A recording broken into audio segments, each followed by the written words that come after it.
Hi friends, today we are going to make healthy fruit chia pudding.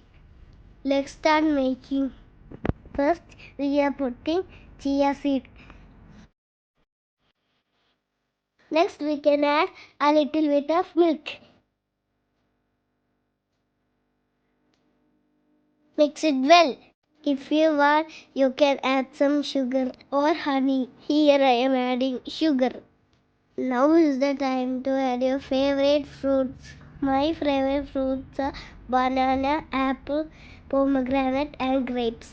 So I am adding all my favorite fruits.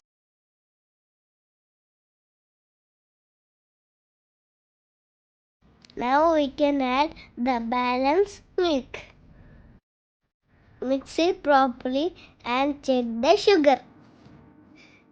Some more sugar I am adding.